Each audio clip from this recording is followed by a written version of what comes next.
Yo, yo, yo, yo, yo. Ladies and gentlemen, thank you for tuning in to Chaos, Culture Radio. I'm here. And again, I'm going to say this all the time. I'm back with some of my friends. It's Prince Hakeem.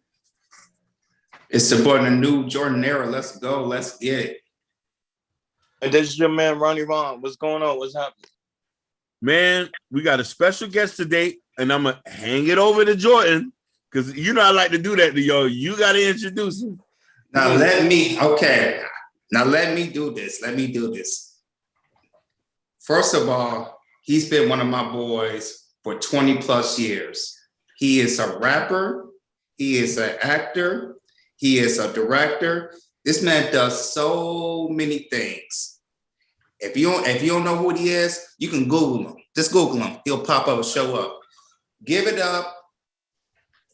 up for young Monte Carlo. What's going on, man? What's going on? What's good, bro? How you living? We chilling with cracking. What is going on? Hey, man, we're blessed to have you, man, for sure. No, I appreciate it, man. I appreciate y'all. Yes. What I want to do before we get to the nitty gritty, let's talk about the single you got. That's on the section that. Let's talk about that. About that. What you got?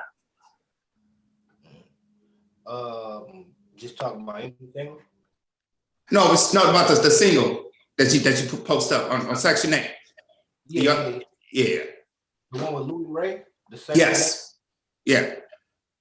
So you want to know how I made it, or you want to know like how I got the feature, or?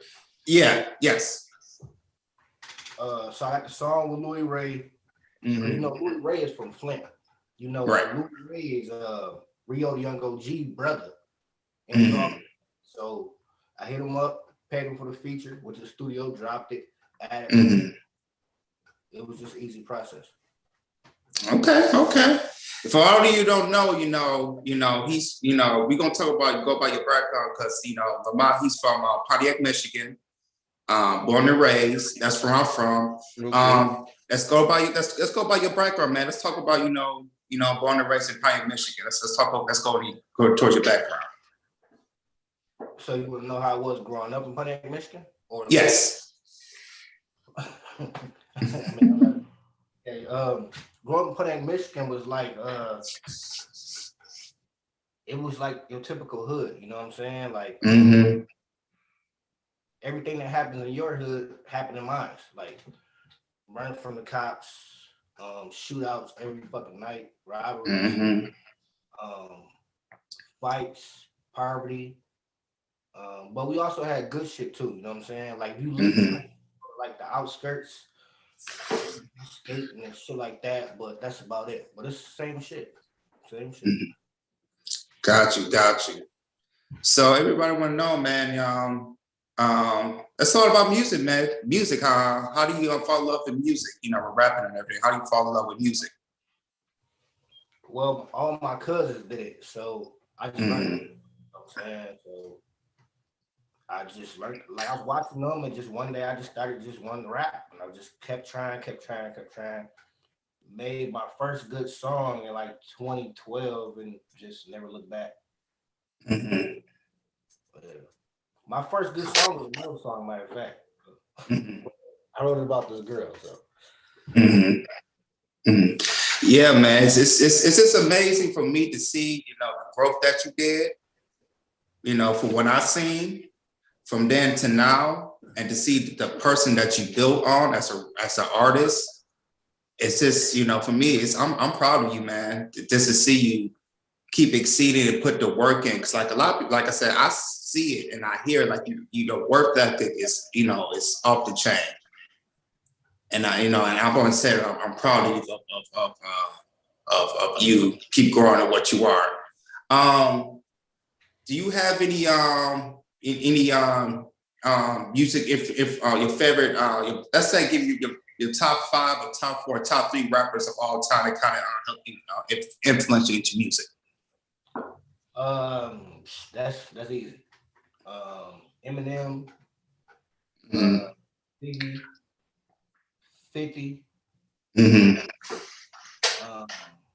Eminem, Eminem, Big, 50, Kendrick, J. Cole, Mm-hmm. Tupac. Yeah, that's 5 right there, right? Mm-hmm. Yeah. There we go. There we go. So, all the albums that you did, what one you said?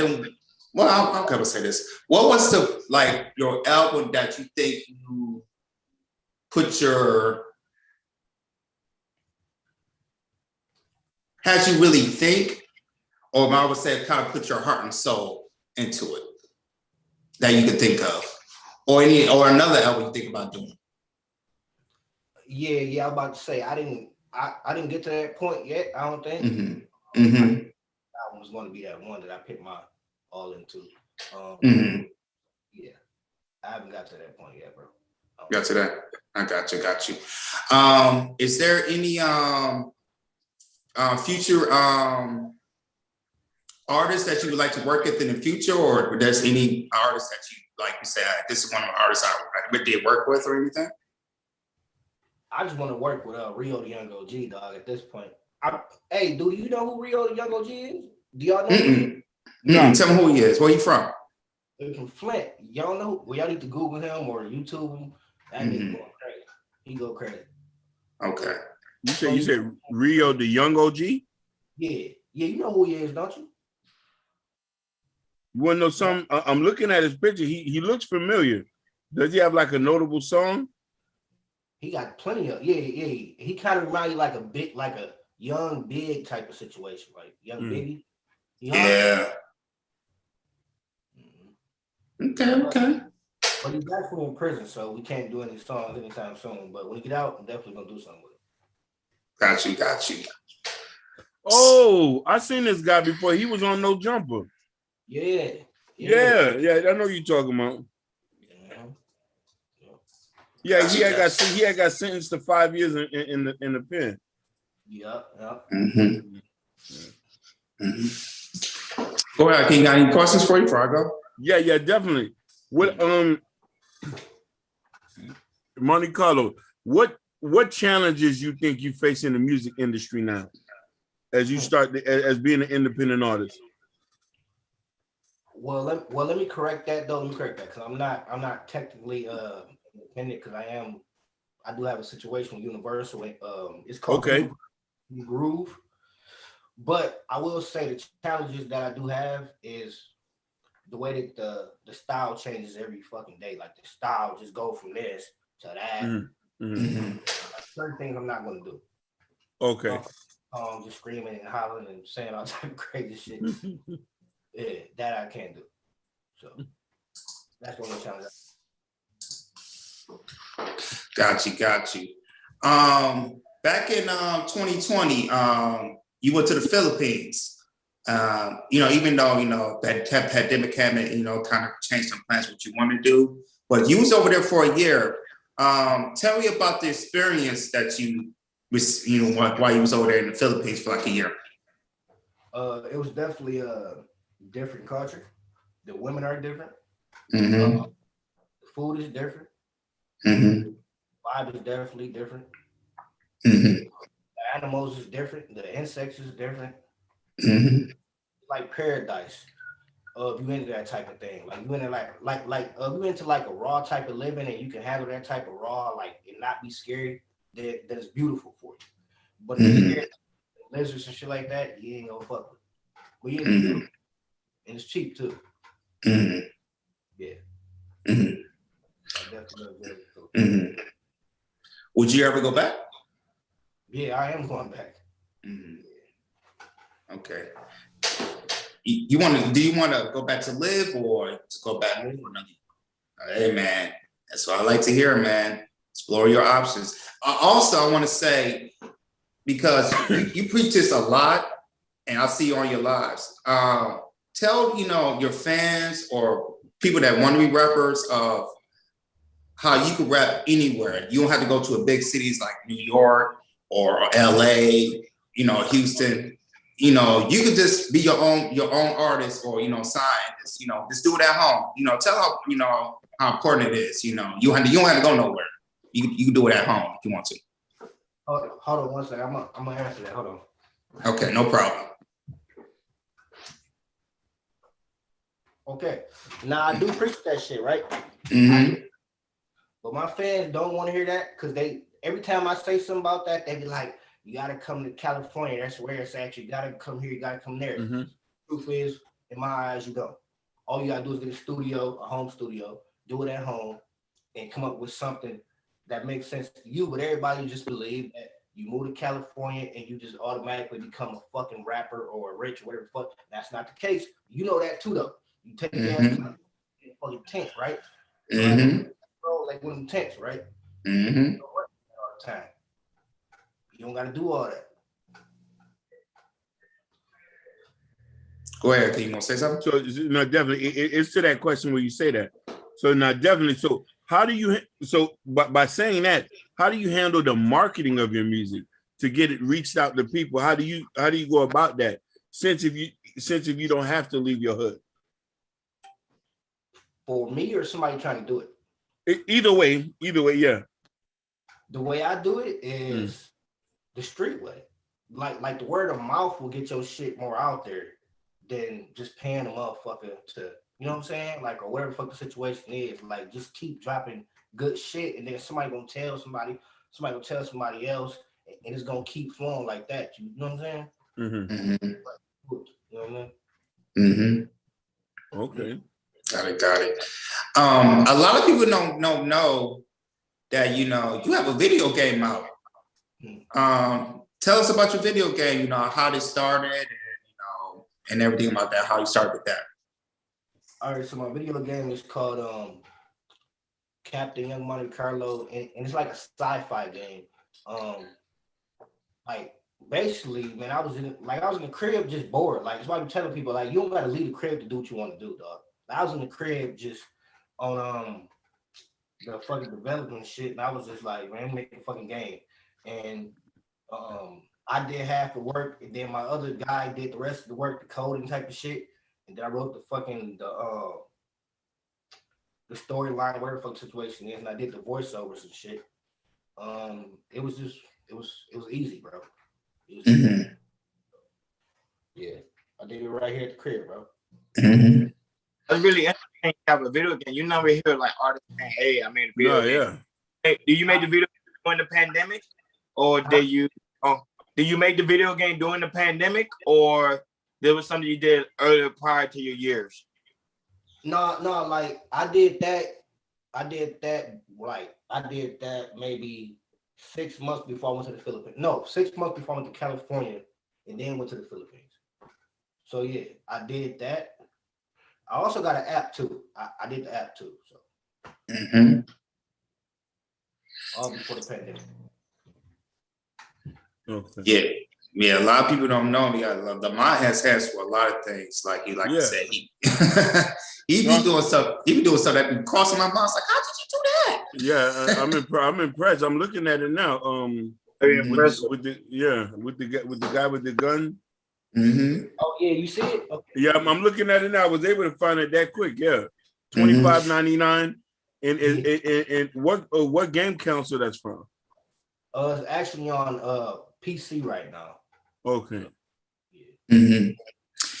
And I'm telling another fans, a lot of people don't know he did a movie before. Can you tell us about that, Lamont? About the movie that you did and where they could get it from? All right, so I did. All right, so I was watching a lot of like the Paranormal Activity movies and a lot of horror movies around this time. I had to be like 23 or something like that. This movie's actually old, to be honest with you. Yeah. So basically, what I did was I studied how like they shot the movie, and because it was so easy to do and like mimic, I made my own version of it. And I took a regular ass camera that took batteries and a fucking SD card.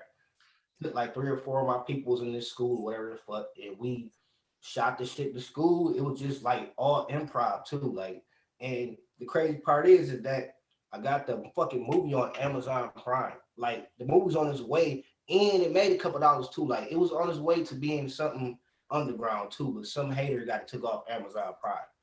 Mm-hmm. But yes, if you look it up right now, you're gonna see it was on Amazon Prime and all this other shit is still there, but you just can't watch it. Yeah. But it was easy. It was an easy situation. Let me ask you a question. Where do you get the tenacity to get into these different things? Because you know, like you named two things that I've always tried to do, but I thought them shits was hard as hell to get into. You know what I'm saying? Well, since I was a young kid, I always use my mind. Like if anything, I use my mind, and I was like, and I always stayed in front of my computer. Like I always was on this computer. It's like right now I'm in front of the laptop. I always stayed on Google. Like I was searching for this shit. Like you gotta like if you want something, you have to search. You have to go get it because ain't nobody gonna give it to you. You gotta go do your own research and go get it. That's how I did it. Just kept searching. But I'm just saying to even say that you had a movie on Amazon Prime, that's impressive. I don't know too many niggas that got a movie on Amazon. You know what I'm saying? Like so that takes a lot of, you know what I mean, grinding, like knowing what, you know what I'm saying, like going after that. You know what I'm saying? So I got to give you a lot of credit for that. I appreciate it, but it was really just like a click of a button and just a couple words typed in, boop boop, and it was done. You see, you listen, the way you explaining it, you make it seem easy. I think it's hard, you know what I mean? Because we want to do a movie ourselves. We want to get into that game, but you know what I mean? You the person. What's up? What's up? Hey, we gonna have to link up then. We're gonna have to get it. We're gonna have to, you know what I'm saying? You know what I mean? And that's the thing. You know what I'm saying? So Hey Lamont, man, you make it look easy, yo. That's what I'm trying to say. Like stuff that I see, it's like, yo, how you do that? You make it look like it's nothing, man. Basically, so and it's good, it's good. Like knowledge is free, dog. Yeah. That's all it is. Knowledge, bro. So I'm gonna ask you a peculiar question. What you think was the biggest failure in your career? My biggest failure? Yeah. You want to answer that? Huh? My biggest failure was getting involved with I'm gonna say this, but I want people to take this with a grain of salt because this is how I feel. Like this ain't got to do with nobody else. My biggest failure was fucking with YouTube, to be honest with you. That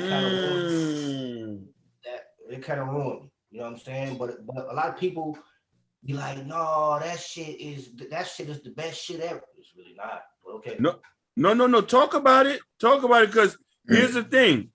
Not all platforms work for everybody. We had to learn that too. You know what I'm trying to say?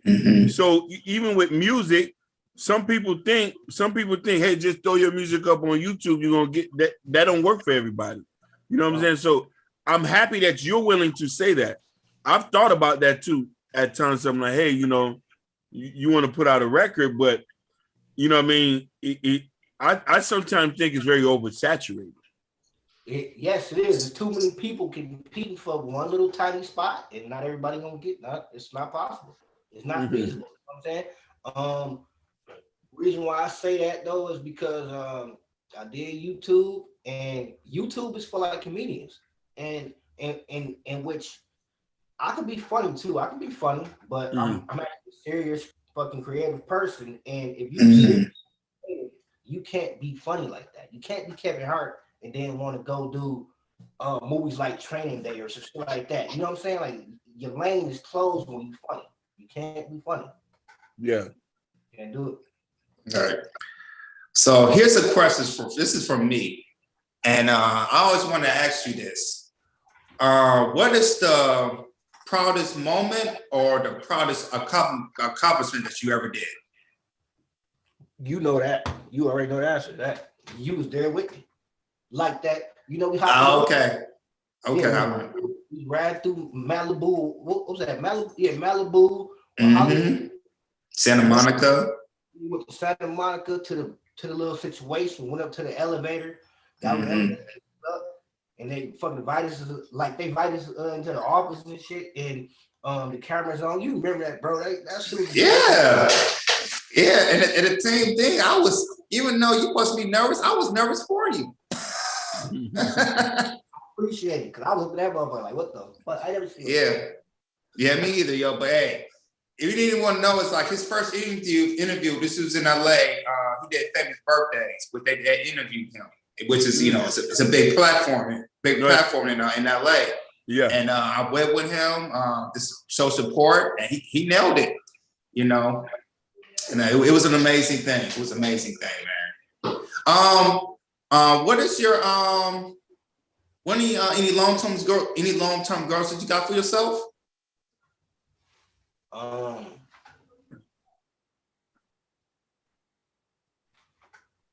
don't know. I mean, I already did everything. The only thing I'm focused on now is trying to just do more movies. That's it, probably. Just do more movies or probably do a show or something. That's probably the only goals I got left, is to just do like a show or something like real solid. Right. Solid, like piece of work. You know what I'm saying? Mm-hmm.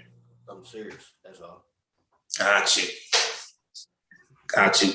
Any albums or any other products you coming up in the future in a short time? Yeah, I do got something, but I don't got no name for it right now. Though I got an album I'm working on right now. No names though.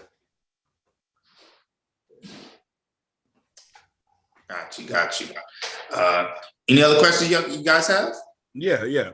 Name three most influential people in your life that inspire you in all that.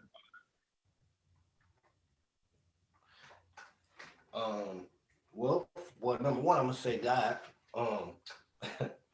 Second, my mom. Yeah. And third, myself. Okay.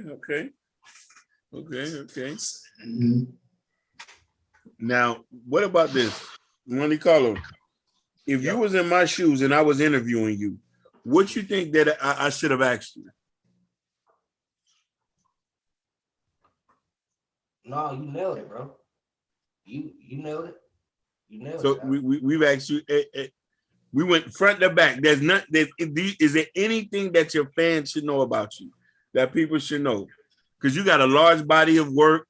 You're multi-talented. You know what I mean? If there's anything that a person might get misconstrued, or you know what I'm saying? Well, I'm not like how I appear on YouTube. Mm-hmm. Like, I'm not the person that you see on YouTube. I'm just not that person in real life. I don't know where that person came from. I don't know how I created that character that's funny on YouTube, but that's not me in real life. I don't know how I did it. It just happened. So you approach me and you be like, yeah, whoop whoop, and you talking crazy, whatever fuck, and I swing on you, then you know that it wasn't like that. You know? Mm-hmm. You know what I'm saying? Like, yeah, Lamont don't play around. Like I said, Lamont, he's a serious brother now. Like I said, where we doing YouTube, that's YouTube, but real life. Hey, I believe. Hey, a lot of y'all Midwest boys be on some other stuff. So you know what I'm saying. Mm-hmm. Let me ask you. So have you ever? First, I want to ask you this one quick. How far is Detroit from Pontiac? I'm glad. Oh, that's good. That's good. Yeah, because good. Oh, that's very good, bro. Man, yeah. Look, everybody thinks that Pontiac is Detroit or whatever. No, it's 30 minutes away. Like, and then you can't even walk to Detroit. Like, everybody be like, yeah, Detroit and Pontiac, the same thing. We can't walk from Pontiac to Detroit. That's not a feasible thing. You know what I'm saying? Mm-hmm. So hard that we're not the same thing. It's different swags, it's a different type of culture, different type of music. Movies, everything is different. The dress, the way people act is different. Not the same thing. Wow. So have you ever tried to musically establish yourself in Detroit? Like put out or do shows or anything like that? I would never do that because it's different. Like, it's different. Like, Detroit is like its own industry. Like nigga, you can't just walk into New York and be like, yeah, I'm from whoop de whoop, blah blah blah blah blah, without the New York niggas being like, who the fuck is these other niggas? We don't fuck with these niggas. This is our shit. You know, you can't come into somebody else's shit and think it's not possible. So no, I never did Have you ever been compared to a Detroit artist? Never, because we don't rap the same, we don't talk the same, we don't sound the same. No, like it's easy, very easy to tell. So, no. That's what I think about them. That's what I think about with other people. It's like when they go to like Atlanta, they want to get the Atlanta sound, but originally where we from, that should be your own sound. And Lamont has been saying that for a lot. He's his own sound. He's from Pontiac, Michigan, Yacktown. This is where I'm from. This is where I'm from, and this is what I sound like from the Yak. Yeah, from the Yak to the D. That's right. Now I do have a song called that, but that's why I meant that. That's why I mentioned it. That's why I mentioned it. Yeah. Mm-hmm. Also, go ahead, Lamont. No, I hate to cut you, but I was trying to do something back then, though. Like, I was trying to bridge the shit, but it didn't work. See what I'm trying? Like, that's a prime example. I'm trying to like bring it together. Which I got plenty of Detroit people that I rap with and people that I'm cool with, but it don't connect because it's not the same thing. Because go ahead. I want to say, Lamont, like your top 2 songs that I like that you make was 22/7's birthday and Make It Hot from what was the Make It Hot you did with the rapper from Cleveland, right? Yeah. Oh, damn, you got good. Damn, okay, you got it. Damn, yeah. Talk about with Keezy and Reezy, whatever. Yeah. Yes. You got good ass. Damn, bro, you got it. Hey man, I know your songs, buddy. Yo, I'm remember, you got your fans, but I'm your boy. I'm your biggest supporter, baby. I know. Yeah, definitely. Absolutely, yo. Let me get another question. Some stuff. Go back to the Philippines. I'm gonna go back to the Philippines. What makes you want to go back and live there? What make this nigga say you watching me? How fuck? Wait, this shit live on where? Where the fuck is this shit live at? What is Facebook and YouTube. Yep. Yeah. Oh, so you see this shit? Oh, all right. Mm-hmm. Doing like yeah, hey man, we promote this, y'all. They gonna see you. They gonna know you. Are you saying what? Like, what's the question again? Oh, the Philippines. Like, what makes you want to go back and live there? Nah, man. Bro, man, I had a. No, I'm pass on it. All right, so I had a 3-bedroom crib, man, with 2 baths and a fucking balcony, man. Great neighbors, man. I had a fucking upstairs too. So when you got upstairs, life is different. Like you just go upstairs and it's different, bro. It's a different type of feeling you got upstairs. Y'all know what it is. And I had like a peace of mind in the Philippines, bro. Like here, it's just different. Like it's just fucking chaos. It's fucking chaos here, man. Listen, I know what he's talking about. I've been out the country before. Is like a weight lifted off your shoulder. A pressure. Like you don't have to like. You know what I'm saying? Like, especially when rent is so cheap, you eat so cheap, you're not gonna have to count every dollar you gotta do. Like it's just, I know what he's talking about. It's a different type of feel. No, but also thinking about the women. I was gonna ask him, the women over there are different. So I was gonna ask him, what do you mean by different? When he said earlier. This is the Philippines, baby. I know it. They're different because you're not just gonna run into a Filipino at the grocery store and just fuck on it. You're not finna just have your way with a Filipino. It's just not gonna happen. It's not possible. See, they want you to marry them, and they very loyal people too. The Philippines. Yes, they are. Yes, they are. Yes, they are. Yes, they are. You don't play that shit, niggas be on. Like, you're not about to, I don't give a fuck how good you dress, how good your mouthpiece is, or what you saying to them. Nigga, they worry about God and getting married and kids and cleaning the house for you and doing your laundry and shit like that. That's what they own, bro. Oh, yeah, go ahead. Oh, but not a lot of things like this is kind of crazy to me, but it's their culture though. A lot of Filipino women be like 30 years old and still stay with their family, the whole family. Now here, here we get shamed for shit like that. Like motherfuckers like a motherfuckers be like, yeah, you broke, you ain't got shit, blah blah blah blah blah. But all over Asia, they all stay in one house. You know, that's very interesting. Very interesting. You said that because like along this podcast when we have like our relationship discussion and stuff like that. No, he's telling the truth. Asians, Indians, Mexicans, Hispanics, the kids still tend to live with the parents. Sometimes you can even be married and the parents are still around. It's not frowned upon. But the thing is, Black American culture, that shit is crazy. It make you listen, especially if you're a 40-year-old man living with your mama, they think something wrong with you. What's wrong? No, there's nothing wrong with you. Listen, you're not sexually irresponsible.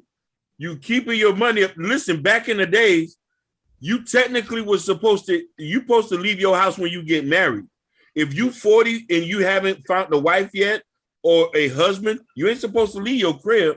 Just because you go live by yourself and say that you independent, you just paying high ass bills.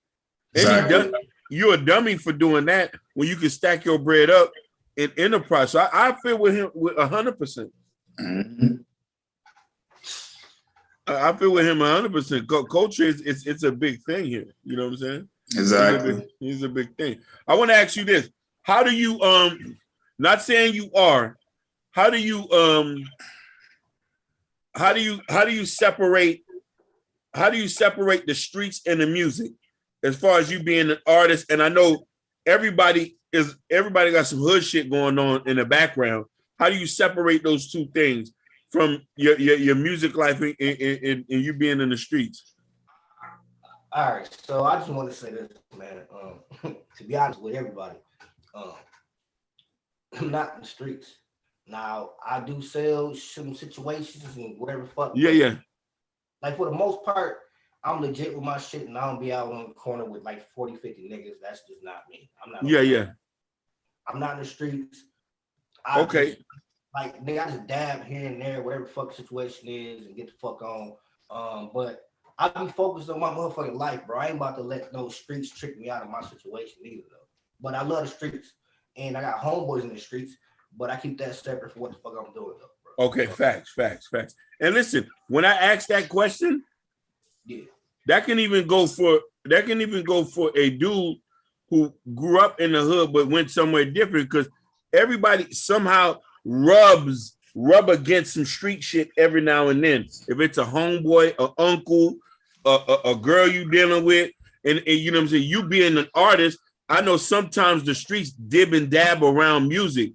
You could tend to affiliate yourself with somebody. He might be gang affiliated, and it'll be like a whole mess of stuff. Yeah. All the time, but I either like my homeboys know I bounce in and out that shit. Like I don't let that shit, like nigga, I'm strong, like minded. You know what I'm saying? So if I'm fucking with my nigga and he about to go do some shit, I'm like, hey bro, let me out the motherfucking car, because I'm not, Back. I get the fuck out the car. I ain't gonna lie to nobody. That's right. No, facts. Cause listen, I'm on the set. Listen, I'm an old man, and I always tell the nigga, I say, nigga, I'm ratting on niggas. I'm not even sitting here and lie to you.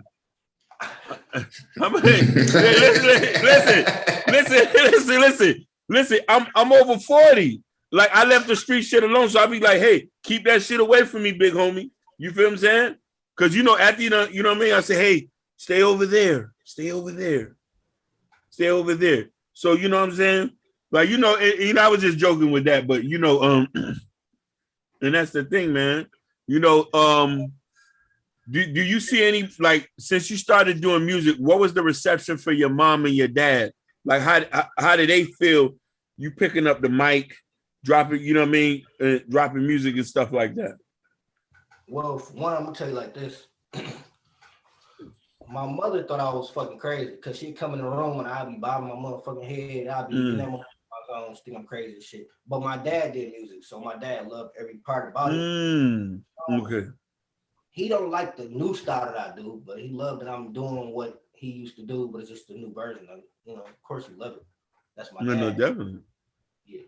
My mom don't understand that type of shit. Yeah, they're not gonna get it half the time, but you know, it's a part of the style. You know what I'm saying? Mm-hmm. Yeah, but hey, I tell you, she was supportive though. I'll tell you that she didn't get it at first because I was there when she started making music. But hey, man, other than that, your mom's being number one supporter, y'all. Oh yeah.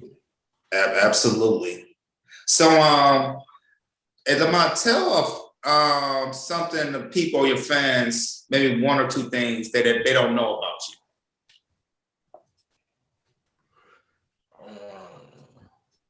Like a hobbies that you might like. Oh, hobbies? Yeah.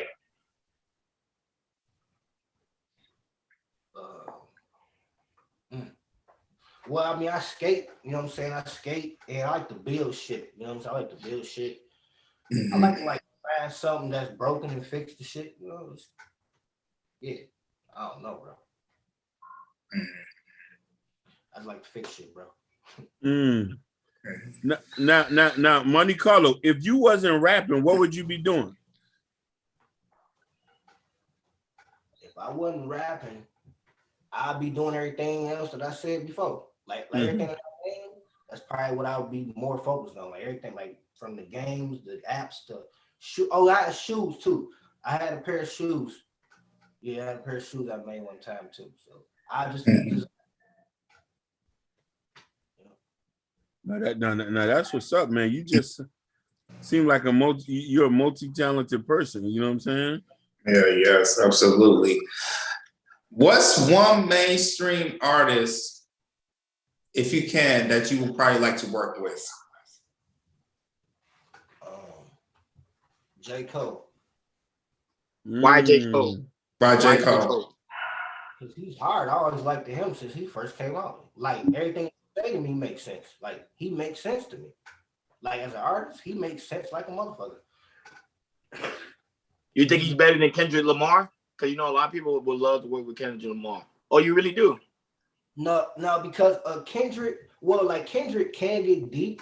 Well, he used to get deep. I don't know what he's doing now, but nah, J. Cole's harder, bro.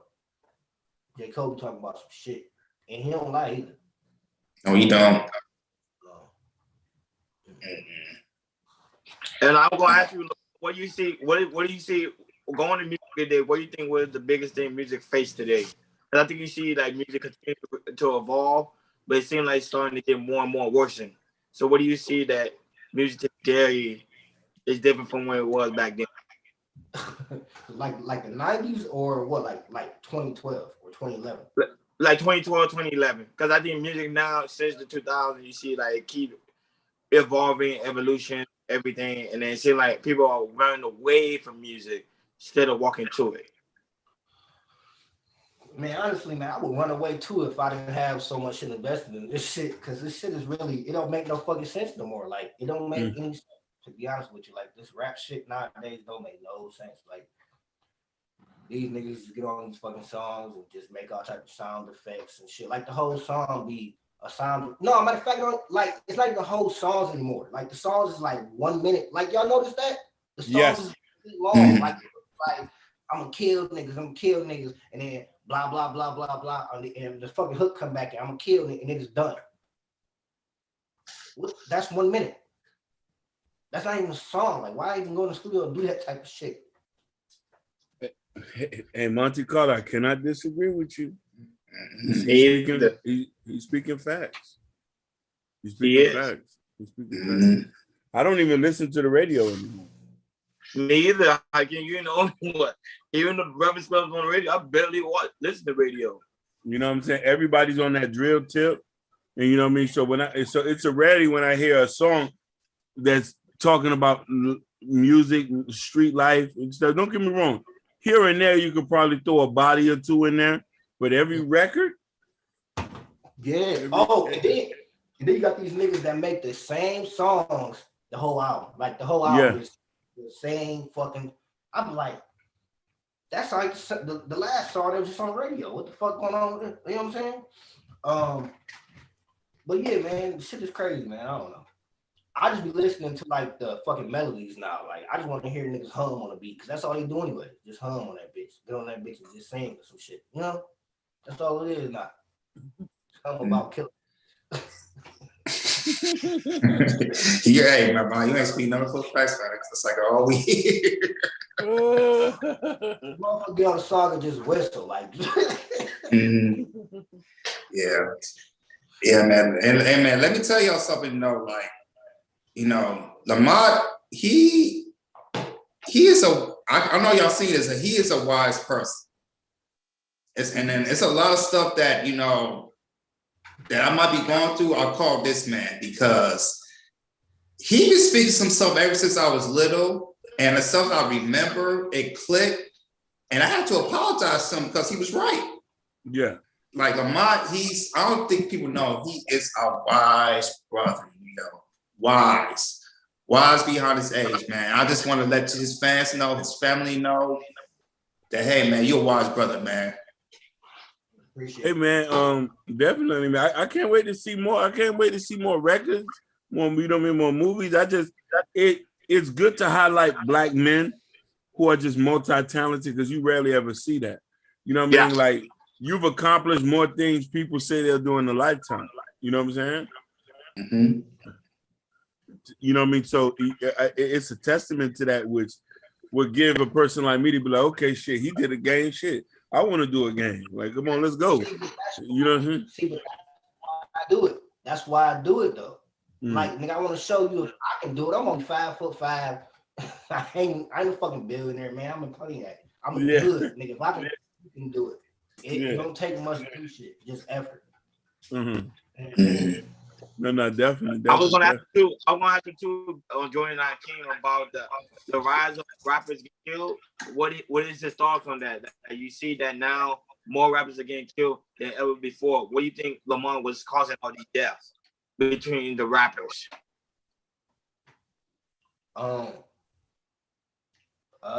What's always caused it? Yeah. Hate, especially now. Hate, jealousy, bitches. But now the main thing is clout. Clout is getting niggas knocked the fuck off. Now, fame is a dangerous motherfucker. Like, I know niggas that kill their own people for fame. And I be looking at them like, I mean, that shit lasts for a day or two. You gonna really do that shit over that shit? You like fame for a little bit of fame? It's only 5 seconds of fame. Now, it's not even 15 minutes of fame anymore. It's 5 seconds. Right. And to me, Lamont, it's like the worst drug in the world. People don't realize that. It's like you want the drug for like 5 seconds. Like, yo, really? Yeah. And like it's like they want that. So it's like they want that addiction. It's so bad just to feel it. Like, yo, no, definitely. It's not that big of a deal. This stuff is bigger in life than that. Like, for real. Like, come on now. Fame is worse than crack, bro. Really. I agree. Appreciate it. Too though. Now, money and fame is a dangerous.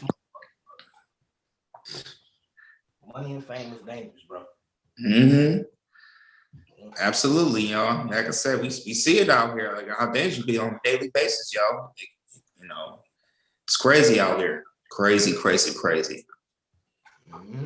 But hey, fellas, any final questions y'all got before we wrap this up?